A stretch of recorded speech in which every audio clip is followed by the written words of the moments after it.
める方々、ピッチスピーカーによるプレゼンテーションを行います。審査員の方には皆さんのプレゼンの審査を行っていただきまして、実際に魅力的なプロジェクトには TEAMZ を通してご連絡、また実際投資の可能性もあるという内容になっております。早速ですが、今回の審査員の方、私から簡単にご紹介させていただきます。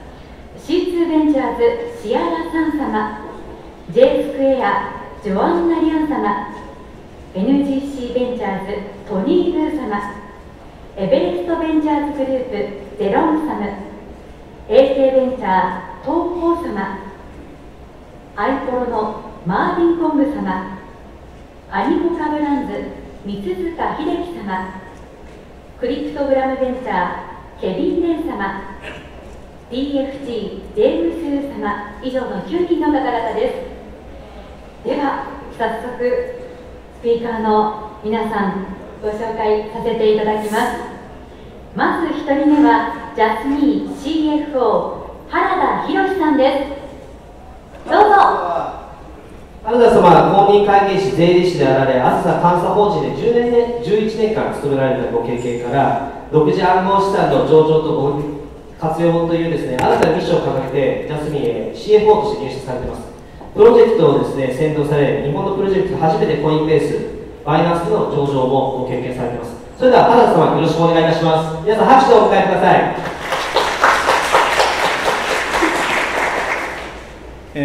ご紹介預かりましたジャスミー株式会社の CFO を務めている原田と申します。本日非常に多くの方にお集まりいただき、ありがとうございます。またジョンさんのテンションがすごいとても高いので非常に緊張していますが、本日ちょっと、ジャスミーというところの、IoT プラットフォーム私たち展開しております。またこちらに、独自のエコシステムというものを設けておりますので、こちらの紹介をさせていただきたいと思います。ジャスミーという会社、日本に、在籍しております。港区に所属、置いている、数少ない日本初の、Web3 企業だと思っております。もともと GAFA と呼ばれる中央集権型のプラットフォームに、多くのデータが預けっぱなしになっている、そのデータの行く末はどうなっているのだろうというところに、疑問を持ち、自分のデータを自分でマネージしなければいけないのではないかと、そういうミッションの下で立ち上がった、ソニーの元エグゼクティブによって設立をした会社になります。今紹介している、こちらに紹介しております、安藤佐藤というのが、もともとソニーの、安藤はソニーの社長を務めており、またマーケティング、バイオ、という PC の、開発の責任者、もしくはフェイカのセキュリティの責任者、こういうものを、今ボードメンバーに据えまして、ジャスミーというプロジェクトを進めております。私たちの大きいゴールとして、データの民主化というビジョンを掲げております。民主化というのは自分たちで自分の行く末を決めるんだという強い意味がございます。自分たちのデータを自分で本当に決めるにはどうすればいいのかと。これには、大きいビッグデータという形にしてはいけないと私たちは考えています。まず自分たちのデータをきちんと識別をすること、そして自分たちのデータを管理し、蓄積をきちんとしていくこと、ここがまず入り口にあると思っております。そこに自分たちのデータベースをきちんと持つ、自分のデータをきちんと識別することができれば、その次に利活用というフェーズが、来て、そこの利活用によって自分たちのデータの価値を新しく創出ができると、その次のステップに行くというところを考えております。でさらに私たちの最後のゴールにつきましては、このデータについては非常に価値の源泉が高いものだと思っております。ジャック・マーもデータは石油の、次の石油だというような言葉を残しておりますが、このデータを裏付け資産とするような新しい経済圏を作っていくと、こういうものを私たちのジャスミンエコシステムというふうに捉えて、こちらの実現に向けて事業を推進しております。この、ビジョンを実現するための2つのコアのサービス、パテント、特許を持っている技術になりますが、こちらの2つのサービスを、技術サービスを紹介させていただきます。まず真ん中の円、ブルーの円グラフですが、円ですが、こちら SKC、セキュアナレッジコミュニケーターという、私たち独自の KYC の技術です。単なる KYC の技術ではなくてですね、お互いが KYC が取れた間であればですね、そのデータの渡す内容、もしくは渡す、時期、もしくはデータを渡さないこと、こういうものが可能になるような技術でございます。また、緑の円の、SG、スマートガーディアンと呼んでいるものは、こちら独自のデバイスマネジメント技術になります。多くのデータというものは、IoT 機器、PC だったり、スマートフォン、こういうものをはじめとした多くの電子機器からデータは蘇生されます。で、このデータをきちんと守り、管理するというところ、これを独自の私たちのブロックチェーンを使って、マネージしていくというのが、私たちのコアの2つのサービスになります。で、こちらのサービスを使って、世界でまだあまり例がないと思いますが、セキュア PC という商品を使ったブロックチェーン PC というものを今、開発を、進めているところでございます。当然データにはプライバシーを、配慮を必要としますので、プライバシーの配慮のもとですが、安全にデータをきちんと収集する、そして、管理をし、活用していくというところを実現していくというところでございます。また、こちらにパーソナルデータロッカーという独自のデータベースを設けております。このデータベースを使うことによって、自分個人のデータをきちんと価値あるものだと個人に認めて信じてもらうと。そこのところについてきちんと出していくのがプラチナデータという構想でございます。様々なメンバーと一緒にこちらについて進めているというところでございます。また、これらの技術を多くの IoT デバイスについても順用できるように開発を進めていくというところで、例えばスマートウォッチ、もしくは AI スピーカー、こういうものに展開をしていきます。今のユースケースを2つほど紹介をさせていただきます。1つはコールセンター。コールセンターは多くの個人データを預かります。このデータをもし預からなくても良くなれば、自分たちのデータ管理コストが非常に下がるというポジティブな意見を頂戴している中で、コールセンターのデータを預からない、お客様にデータを返すというようなサービスを使っております。またもう一つ、旅行会社ですが、独自のウェブエンジンの中で、ウェブブラウザの中で、どういうものを見たのか、どういうものを、行動してきた、過去の行動データみたいなものを、加えてですね、こちらに AI を活用しまして最適な旅行商品を提案するというようなものを今実証実験を、開始をしております。原田さん、そろそろはい、ありがとうございます。一イベント制限時間がございます。ありがとうございます。大きな拍手をお願いいたします。それではですね、数分間審査員の皆様ご質問がございましたらお願いいたします。Or judges, if you have any questions, please ask. よろしくお願いいたします。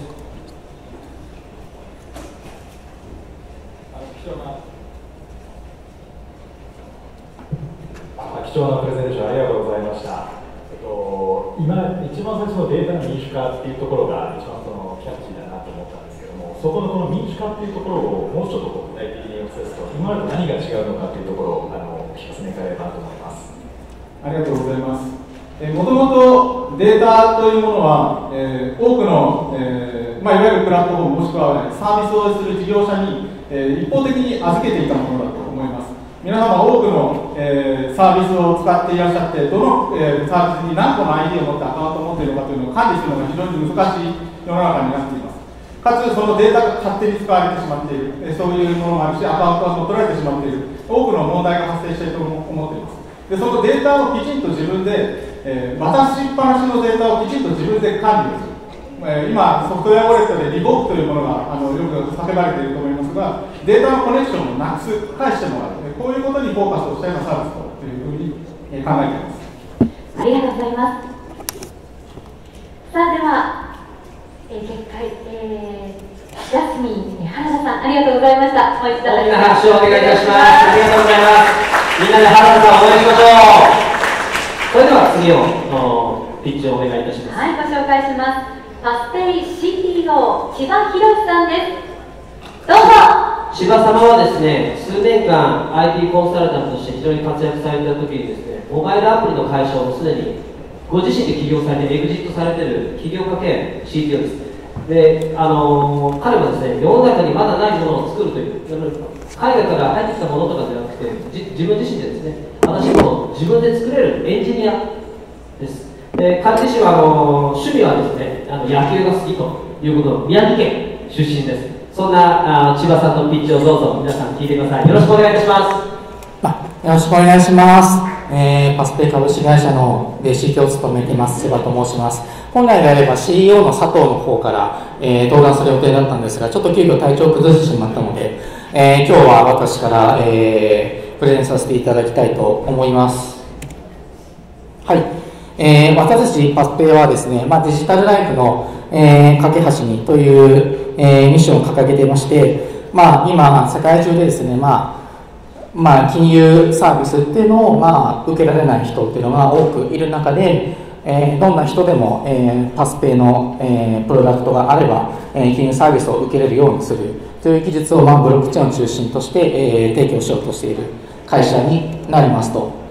で、私たちは主に3つのプロダクト、そのチェーンの方はまだ開発中なんですが、ステーブルコインですね、と、あと、暗号資産を管理する、ウォレットアプリケーション、そして、チェーンを、現在開発していますと。で、主な違いとしては、そのステーブルコインというものをユーザー体験の中心として、その上で、独自のユーザー体験、ウォレット、そしてチェーンから、提供していきたいと考えているんですが、今日はですね、ちょっと限られた時間ですので、ウォレットの、説明のみ、していきたいと思います。はい。皆さん、ウォレットアプリ、メタマスクなどをたくさん使っていると思っていますと、で、コントラクトアドレスとかも追加していらっしゃいますよねと。で、そうしたときに、同じトークンで埋もれていますかと、例えば私はその、US3C、違うチェーンで何個か持ってるんですが、これメタマスクで表示するとですね、ネットワークごとで違う US3C になってしまうと。で、またガス代、私がその、クリプトの業界に入ってきたときにですね、まだあんまり、どういう仕組みで動いているか分からなかったんですけれども、その時にそのトークンっていうのをもらったのに、ガス代がないので何もできないという経験をしまして、でその中で頑張って暗号資産取引所のですね、口座開設したりですとか、初心者にとってウォレットっていうのはこのようにハードルが高いような形になっていますと。で、私たちは今提供しているウォレットはトークンが埋もれにくい UI ですとか、トークン NFT をですね、コントラクトインポートせずに自動表示したりですとか、あとはですね、ガス代の問題に対して将来的にウォレットに課金機能をつけることによって、PassPayがある一定程度、ガス代を、全て負担していくというような、機能を提供することによって、ブロックチェーン詳しくなくても、扱えるウォレットっていうのを目指していきたいと思います。で、こちらちょっと動画になるんですけれども、これ最初のトークンが、埋もれないUI になってまして、このようにそのネットワークごとで違うんだけど最終的に一つのトークンとして扱うような、機能を追加しています。で、あとですね、こちらは、ウォレットに、プライベートキーインポートしていただければですね、もう持ってるトークン NFT 全部、表示、できるという機能に関する動画にこのようにですね、通常メタマスクとかですといちいちインポートした後も、トークンインポートしないといけないのが、我々はそのプライベートキーに疑問に触れずインポートするだけで全て持っている資産を確認することが、できますと。で、今ちょっと iOS のみになっていて Android は、今月末リリース予定になっていますと。で、私たちのウォレットを使っていただくとですね、インポートしないでトークン見れるので、いろんなですね、トークンのようなスパムが、もらっていることに気づくと思います。なので私たちはですね、スパムトークン検知機能であったり、スパムの NFT 検知機能っていうのを、将来的にウォレットに入れることによって、さらにこのプロジェクト、この界隈ちょっとその詐欺のようなプロジェクトも多いので、そういった中で安心安全な、Web3 の体験っていうのをブロックチェーンっていうものが何も知らない人に対して提供していきたいと思っています。以上になります。ありがとうございます。素晴らしいピッチでしたね。それでは審査員の方、ご質問がありましたらよろしくお願いいたします。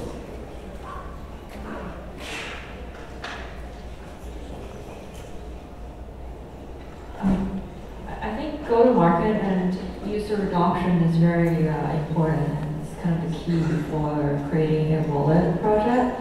So I'm curious about your go-to-market plan. Sorry, one more again? Sorry, I'm still in English マーケッ now. トアダプションとかマーケット展開するのに必要になってくるので、今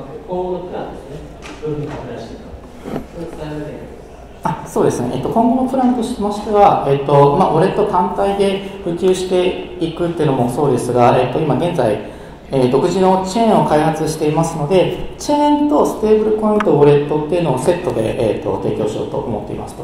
で、チェーンはちょっとまだ開発中なので、ちょっとまだ詳細は言えないんですが、例えばですね、日本の企業からして、ちょっとこのパスペイチェーンを使うと、例えば日本円で会計が便利になったりするような機能をちょっと入れようと思っていますと。例えばその時に、そのチェーンで使うときにパスペイウォレットを使うとちょっと便利になるっていうような、ことを考えてまして、ちょっといくつかの仕様に関して特許技術を申請しているので、ちょっと詳しくは言えないんですが、独自チェーンの普及とともにウォレットを広めていくっていうのが一つと、であとはですね、一般消費者に対しては、例えば、ステーブルウォレット上でですね、その広告を表示して、広告見たら、ステーブルコインがもらえて、ポイ活ができる、ポイント、活動ができるっていうような機能を使えることによって、ちょっとライトな層にも普及しようと考えています。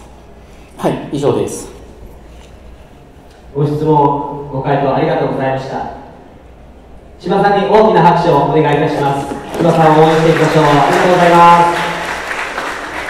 では、3人目のピッチスピーカーご紹介します。無限インタラクティブ共同創業者兼 CEO アンディ・リーさん。大きな拍手でお迎えください。アンディさんはですね、メルリンチで投資アナリストとしてキャリアをスタートされ、テンセントゲームで6つのモバイルゲームをですね、リリースで運用されて、もうびっくりすることに数百万ドルのレベニューを出されてですね、インド進出、インドネシア進出、そして有名なアジアのユニコーンの WeLab でもですね、プライバシーコンピューティングデジタルバンキング、サースなどで彼がリードしてですね、非常に大きな成功した、Web3 ビルダーから今から新しいこの企業で非常に注目されている企業が海外から来ていただきました。それではアンディさんよろしくお願いいたします。はい、ありがとうございます。Konnichiwa. My name is Andy. I'm the CEO and co-founder of Mugen Interactive. We're a Hong Kong-based Web3 gaming company that just started last year. Why are we speaking today is because, why we're doing Mugen today is because we think the gaming world is broken. It's broken because if you think about what has been hit for the past few years, there has not been a hit game for the past 5 years. All the gaming companies are faced with rising costs as well as the new regulations coming out to regulate these companies. What they want is new growth and new opportunities in the market. So this is why we have been talking to a lot of gaming companies and they all want to get into Web3. In fact, if you take a look at the charts here, Web3 is actually the biggest growth driver for for the gaming industry just in the past year alone. And this is one of the biggest reasons why all these gaming companies you see here are going into it. We think this is a big issue and we want to take this opportunity. This is why we are building Mugen Interactive, which we want to bring games from the 1.0 version to 2.0, where we think they're more socially driven. Everything will be mobile first. We want a more seamless experience, more in-depth gameplay, but most importantly, we want to bring Web3 to the mainstream audience. So this is a little bit about us. So we are founded by a team of people coming from Tencent, as well as from Web3 operators. We have been hyperscaling games and generating very immersive experiences. We have two lines of business. One is the game studio part, which we are actually building multiple different game studios to build games as quickly as 8 months. Our first title, Legend of Arcadia, which is launching very soon, we are actually on Suite, and we actually built this in less than 8 months' time.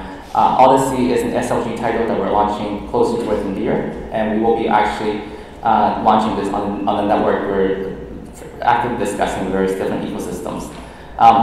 The other side of our business is the platform business, where we actually have been doing live ops and operations and scaling them, mostly for in-house right now, but we tend to open this up in future.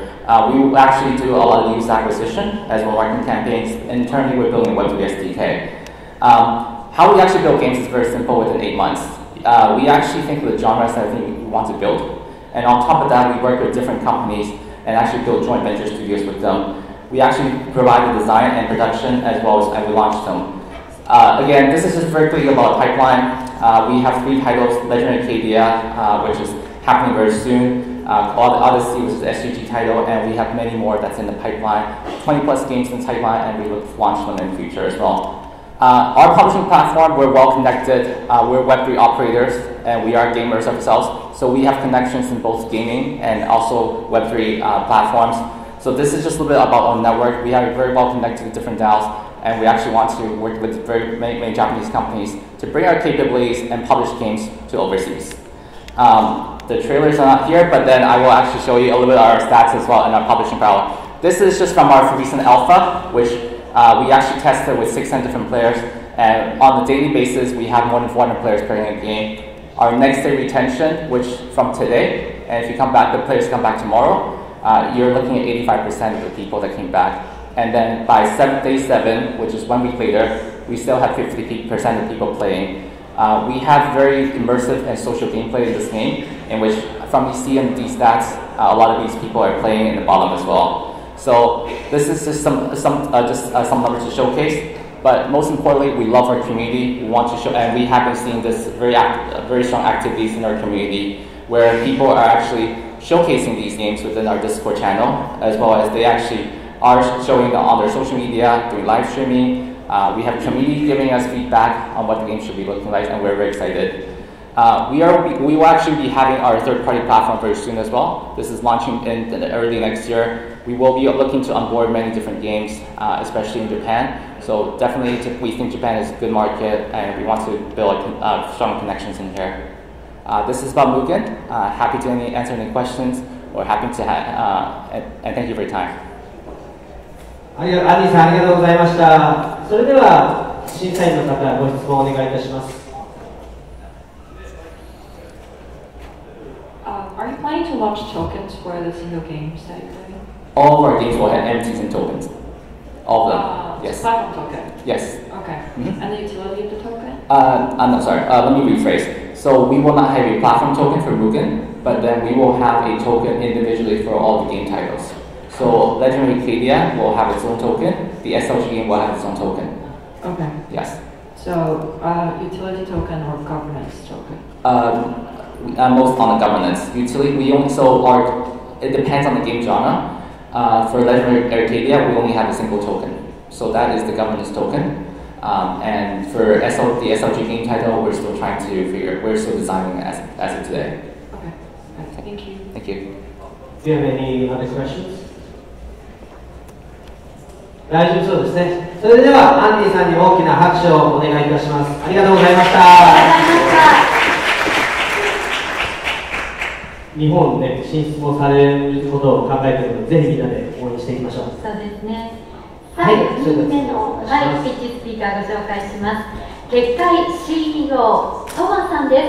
はい、トマさんに大きな拍手をお願いいたします。2018年にですね、トマさんは来日されて、もうすでに大学1年生の時から会社を作られて成功されている。で、大学卒業後にですね、NFT インキュベーション事業やスマートコントラクトのノーコードのツールプロダクトを会社でですね、働いたというふうに、またですね、KEKKAIを開発し、今回新しいKEKKAIとしてですね、スタートアップをされています。若い非常に注目が集まっている起業家です。それではトマさん、よろしくお願いいたします。皆さんこんにちは、KEKKAIのトマと申します。今回の、ピッチはですね、英語で、やる予定でございます。ご了承してください。So I'm gonna speak in English. So I'm Danny from KEKKAI. So we are doing the user-side anti-fraud solution that we provide users. The product is mainly it is released now as a browser extension that is using for prevent users aside from phishing attack. On-chain phishing. And so there's the data. So 3.8 billion. What is that data? Is shows the Web3 security exploit listed in last year. So it also has a 2 times increase from 2021.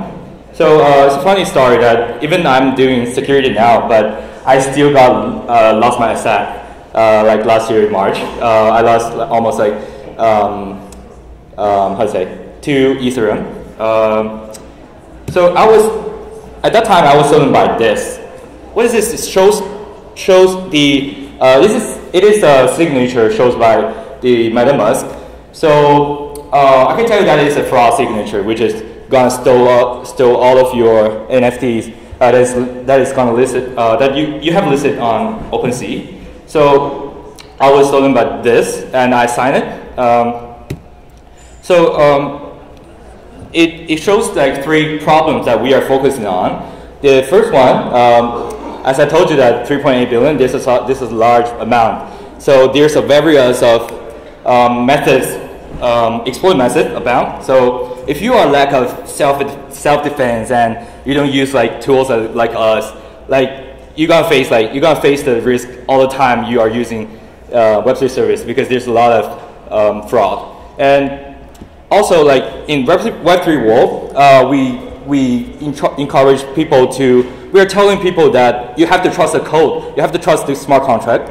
But I can tell you that 90% people that they cannot read the smart contract code. And also the signature that I showed here, the message. You can look at the message. You cannot understand what the hell is going on in this message. What are you going to sign for? So the second problem, they are difficult to understand. And third one, main wallet services. They have really did limited efforts to have a good security experience. And our solution. So the same fraud signature that if you install us, I'm gonna show you a warning that shows you what exactly is going on in the transaction, that like you are losing R blocks for 25, and I gotta tell you the risk. What risk are you facing on in this transaction? Like if you are losing the asset of yours. So this is the three guards I'm using for the URL blacklist comparing. And also the transaction simulation and risk detection, that we detect every transaction risks, like if they are using the fraud signature and if you are going to lose your asset. And the third guard, we also scan the smart contract code to see if there's any fraud in their code, like honeypot or risk of burning. And yeah, we have supported 4 browser extensions and also Safari's mobile version. Extension and also application. Yeah, and definitely we have supported multi-chains for 101 blockchains. And we also have a SDK and API. So where's the time down? Yeah, and okay, so that mainly provided for to the wallets, and they can use us to increase user security of their users. And the business model. So we charge from users as well. We got to release applications called KEKKAI application, and also security dashboard that cover other security user security needs. We're gonna put them all together to be a user security product kit, and we're gonna charge users from $8 to $10 per month. And we also charge from B-side, the wallets, for 10,000 times per month. For the API use, we're going to charge them for $250 per month. So this is what we have done so far. We have collected 15K that times protect users from risk, and also we are protecting almost $3 million for user asset. And thanks for your time. トマさん、お時間です。タイムアップ。ちょうどよかったですね。ありがとうございました。はい、それではクエスチョンお願いいたします。どうぞ。Can you tell me more about your go-to-market strategy? Yeah, sure. So for marketing, we are mostly focusing on the NFT community or crypto community marketing, that we collaborate with communities, like existed communities, and let them to promote us to their users. Because for communities and us, there's a lot of merits for users to use us for protecting their assets, and we don't charge so far. So this is our main strategy, that we collaborate with community. And second one, for the market, we are now focusing on Japan, and we are also from Japan. So we're gonna have a go to Asian market strategy, like in 3 months. That we also now are raising our second round of fundraising.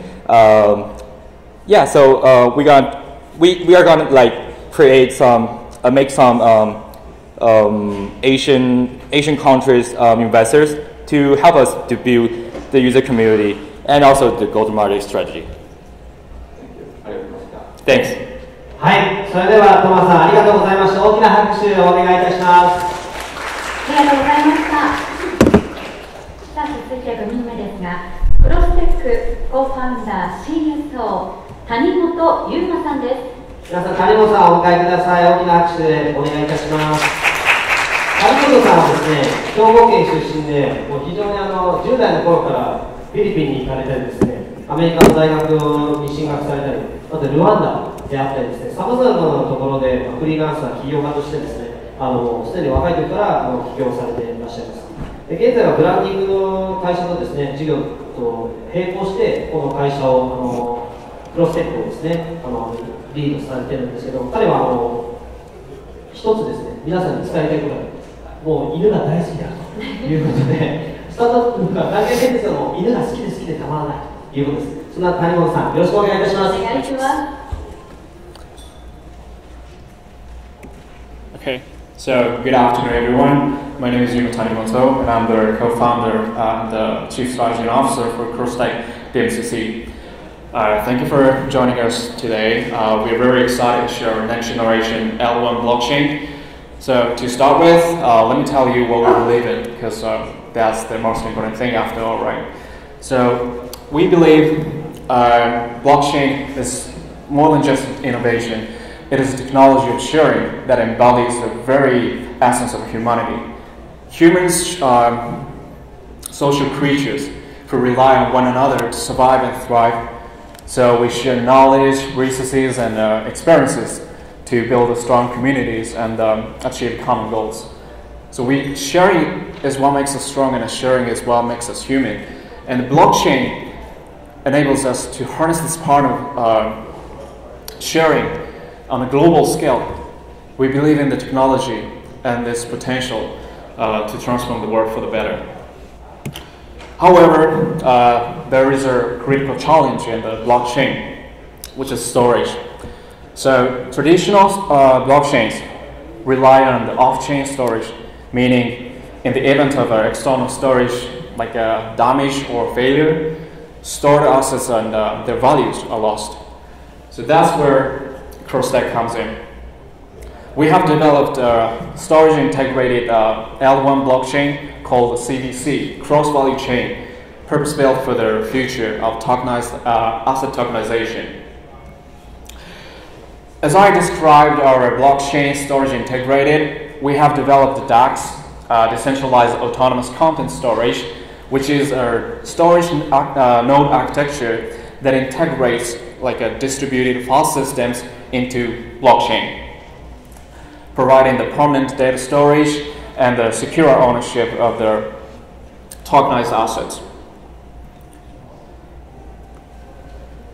And DAX also references the time span of each storage and replicates the data to other DAX nodes to eliminate the risk of data loss over time. So this approach addresses the challenges faced by the current decentralized storage market and provider related to the lifespan of the storage media. So now let's discuss our market potential for CVC. The asset tokenization market projected to $16 trillion by 2030. This presents a significant opportunity for us, and I would say like it facilitates the power of sharing. And the number accounts for like 10% of the global GDP.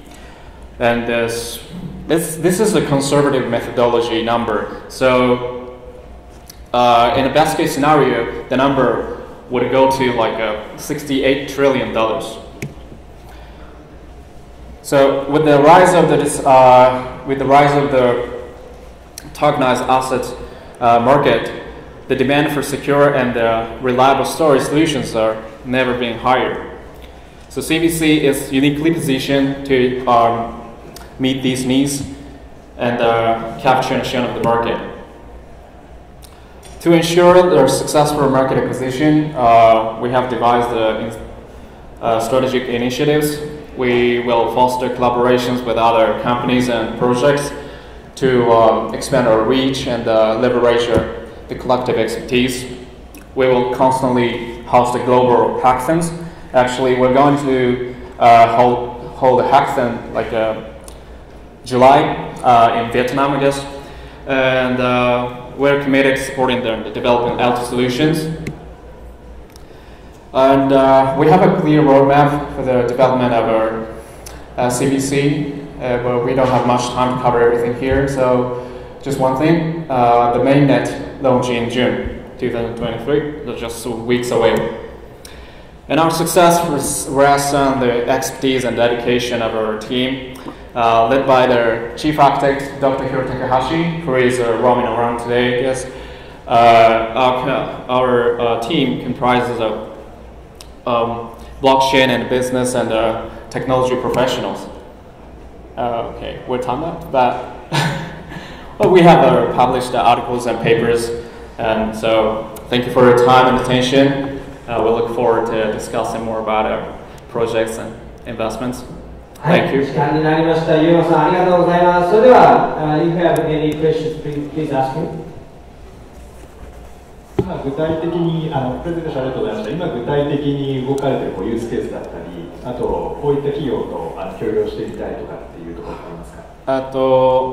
そうですね。ユースケースでいくと、クロスバリチェーンっていうこのL1 のチェーンを開発してるんですけれども、同時に、オープンスカイブルーっていうNFT のプラットフォームを作ってまして、そっちの方でこの CVC を使って、NFT のマーケットっていうものを構築しているっていうのがあります。あとまだプレスリリースも出してなくて、今日一応言っていいっていうことで言われてはいるんですけど、財布さんとの業務提携の契約が締結もされたので、そういった形でパートナーシップっていうのはちょっとずつできてきてるっていうところですね。はい、それでは谷本様ありがとうございました。大きな拍手お願いいたします。このような若い企業がですね、海外で活躍して日本に帰ってきて、またさらにグローバルになっていく Web3 非常に素晴らしいです。みんなで応援いたしましょう。残り3名になりました。はい、ではご紹介します。TUSIMA DAOジャパンリード北野義和さんです。北野さんお迎えください。皆さん拍手でお迎えください。北野様はですね、飲食テレビ制作からですね、クリプトマイニングの会社へ転職されて、ブロックチェーン技術にですね、非常に感銘し、さらに新しいですね、イノベーションを起こすために、この4月よりTUSIMA DAOのジャパンリードとしてご活躍です。それでは北野さんよろしくお願いいたします。はい、皆さんこんにちは。すみません、僕日本語で行くんで通訳の方お願いします。私たちは、Web3 時代のグローバルコンピューター、ブロックチェーンインフラ、経済システムのためのカスタマイズ可能なモジュラーソリューションを提供する制御可能なプライバシー保持のハイパフォーマンス金融グレードスケーリングネットワークTUSIMAについて、話をしたいと思います。TUSIMAはイーサリアムから生まれたレイヤー2ネットワークでマルチチェーンの総合運用性をサポートしています。私たちは Z 系ロールアップをはじめとする暗号技術を使用しデータのプライバシーを確保しています。TUSIMAのテストネットワークは2022年から2年10月から開始されて、現在では累積取引件数は約32万件、接続ウォレット数は7万件を超えています。65% 以上のユーザーがテストタスクを完了して TSDT テストトークンを獲得しています。私たちのコミュニティは Twitter と Discord に3万人以上のフォロワーを持っていて、デイリーアクティブユーザーの 12% 以上、100人以上の KOL と協力しています。さらに資料テキストやチャンネルモデレーターは15カ国語に対応してコーラブランドによって世界で最もアクティブなプロジェクトコミュニティトップ50に評価されています。私たちの成長速度は、かなり、速く、短期間で取引量とユーザーを増やすスピードは3、4年かけて開発された既存の Z 系プロジェクトを凌駕していると自負しています。私たちは競争力があり、理論上の TPS は1万で、1バッチあたりのトランザクション数は512、1日に投入されるバッチ数は1440となっています。対馬は既存ユーザーに基づく推定によれば20のアプリケーション顧客が導入された場合、ガスフィーの年間収入は6000万米ドルに達すると言われています。これは多くのトップZK ロールアップレイヤー2およびいくつかの一般的に使用されるパブリックチェーンの手数料収入よりも高い数字となっています。じゃあなぜプライバシーソリューションが必要なんでしょうか。理由はいくつかあります。まず第一にデジタル時代において個人のプライバシーが重要な価値となっています。私たちはオンライン上で多くの個人情報を共有しデジタルトランザクションを行っています。しかし、この情報が漏洩したり悪用されたりすると、個人のプライバシーが侵害される可能性があります。プライバシーソリューションは、個人のデータを保護し、安全性を確保するために不可欠です。第2に、ブロックチェーン技術の普及により、透明性とトランザクションの公開性は強調されていますが、一方で、ビジネスや個人の一部の情報はプライベートなものであり、公開されるべきではありません。プライバシーソリューションはブロックチェーン上での取引やデータのプライバシーを守るために重要なことです。さらに、企業や組織がビジネス上の情報を保護する必要があります。なので、競合他社や悪意のある第三者からの情報漏洩は企業の信頼性や競争力に直結する可能性があります。プライバシーソリューションは取引データや機密情報の漏洩を防ぎ、企業のセキュリティを強化します。最後に、金融取引においてもプライバシーは重要な要素です。個人や企業が金融取引を行う際には、その情報が外部に漏れないことが求められます。プライバシーソリューションは金融取引の秘匿性を確保して信頼性のある金融システムの構築に貢献します。以上の理由からプライバシーソリューションは現代のデジタル社会において必要不可欠な要素となっています。私たちのプロジェクトである、対馬は制御可能なプライバシー保持のハイパフォーマンス金融グレードスケーリングネットワークとしてブロックチェーンのプライバシー課題に対するソリューションを提供していきます。であと、いろいろ、こういった、細かいことが書いてますが、一応ロードマップはこうなってまして今テストネットが公開されてます。なので、普通に触ることもできるので、ぜひ触ってみてほしいです。ありがとうございました。はい、ありがとうございます。それでは質問をお願いいたします。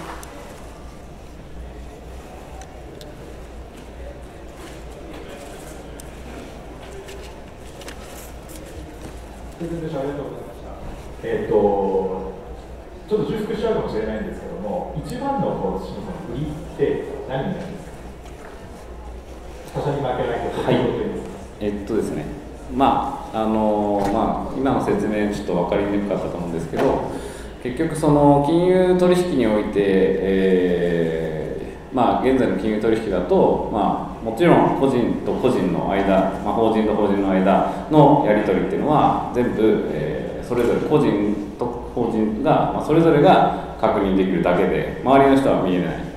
でもブロックチェーンの、パブリックチェーンっていうのは結局基本的には公開されている。他の方でもそのトランザクションは見える。それだと金融取引ってすごくリスクあるなっていうので、そのリスクを解消するためにそのトランザクションを全部暗号化して、その、内容が分からないように、何かが送られてるのは分かるけど、内容は分からないようにするっていうことが、できる、チェーンを今作ってます。はい、それでは北野さんありがとうございました。大きな拍手お願いいたします。ありがとうございました。非常に DAO の中でもマルチチェーンのですね、プライバシーの金融ネットワークを作られるので、非常にこういったプロジェクトも応援したいなと思っております。残り2名になりました。はい、ご紹介しましょう。ゲームトレードマーケット創業者グレブ・ドイケンさんです。大きな拍手でお迎えください。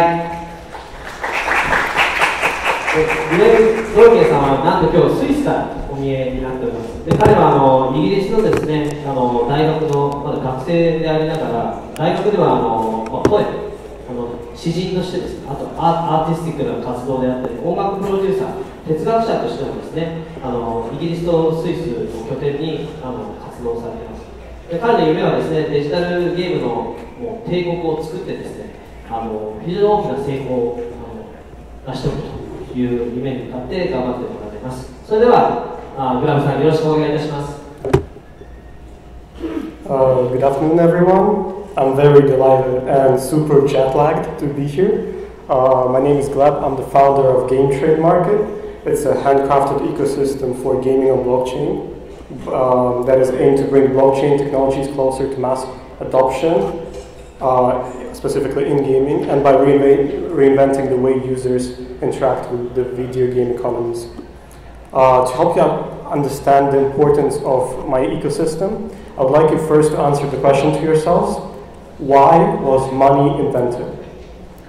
My answer is to simplify the bartering system by creating a unified and well-recognized medium or standard for the exchange of goods and services. Economic activity has always existed in online games, but it didn't have the proper money aspect to it. Blockchain does exactly that in terms of providing means to use such medium. However, using blockchain in games and interacting with it is still a rather difficult thing for any traditional gamer or the game developers themselves. Game trade is aimed at simplifying and improving interaction with any decentralized economy, but it also is aimed at helping games to use their resources more effectively, so they can concentrate on creating a really addictive game loop and keeping the games fun, like they should be. Because currently, I believe that the condition of Web3 games is not good enough for mass adoption or any casual gamer. So we already have centralized gaming hubs like Steam, but Steam believes blockchain technology is sketchy, and it's also the technology that would disrupt their own business model. Personally, I'm not satisfied with what Steam does. It does not provide means to open economies in gaming. Yes, I can trade items within the Steam, but all the, money that I have in Steam, it stays inside the Steam. It's a closed economy system. They're benefiting from it, but I'm not able to withdraw any money from it. I mean, unless I break a couple of laws myself. Yeah, so we are building a we're building a platform for the new generation of games that are opening their economies, Web3 games. Our services include aggregation, distribution, decentralized exchange, launchpad, and monetizing achievements in games, and also communications between players and much, much more. Yeah. Sorry. We can already see that this market needs an ecosystem like ours. From the beginning of this year, we began reaching out to games and are currently having over 60 game partners, some game guilds as well, which have overall 6 million people in audience on social media. Our goal right now is to form strategic alliance to problem solve the issues that the games have in a more personal manner, to create a loyal and meaningful relationship with the games and the game developers. Of course, we have competition, because if we didn't have competition, we would be doing something wrong. I acknowledge both strengths and weaknesses of the competition, but the amount of blockchains we support and the services we provide far exceed our competitors currently, and we're always working on making our services better.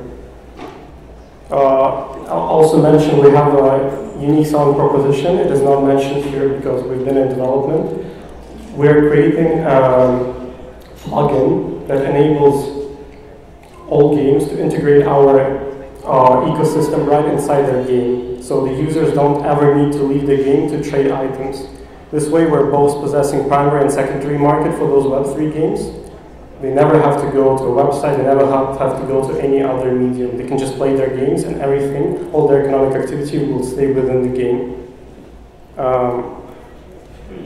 Currently, the market is small, despite large investments being made into it. There are only around 1 million players currently, but I would say that it has a very good growing potential, and I know there are a lot of developers currently that are in production of the Web3 game, which will grasp a larger audience base. And at the core of monetization, our marketplace consists of transaction fees. However, we can also make additional revenue with decentralized exchange, fiat purchasing fees, launchpad fees, paid promotions for games on our platform, technical aid, advisory for game developers, and many other things. Sorry, time out. Sorry, that's all right. ありがとうございます。それでは審査員の方、if you have any questions, please ask him. Hey, just one question regarding your distribution strategy. So, what, in your point of view, is the most popular, effective distribution strategy for Web3 games so far? Sorry? Distribution so distribution is, we have basically functionality that can provide distribution. Currently all the Web3 games are play to free. However, if any of the games become pay to play, we would also be able to collect distribution fees for those games. For now, we'll just be distributing them for free, completely.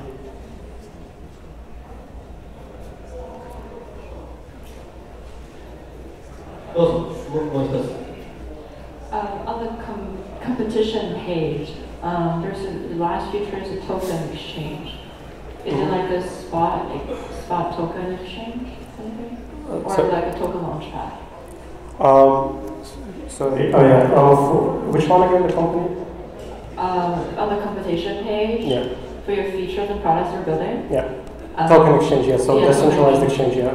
It's one of decentralized exchange. So people would be able, for example, to buy game tokens, either with fiat or cryptocurrency, and also exchange them on the platform. What was the reason behind it for doing a gaming centered exchange? For example, let's say a game has a token in it, and token is used to buy items in the game. Then if a user comes and wants to buy those tokens, they would be able to do it on the platform. Then how do you solve the liquidity issue though? Sorry?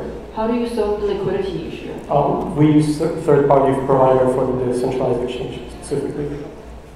So they still have to be listed on other exchanges? You offer like a gateway for them to trade? Sorry? So they still have to be listed on other exchanges first? Yeah, of course, yeah. They need to be listed on the bigger exchanges, yeah. 大丈夫ですかね。はい、それではありがとうございました。大きな拍手をお願いいたします。ありがとうございました。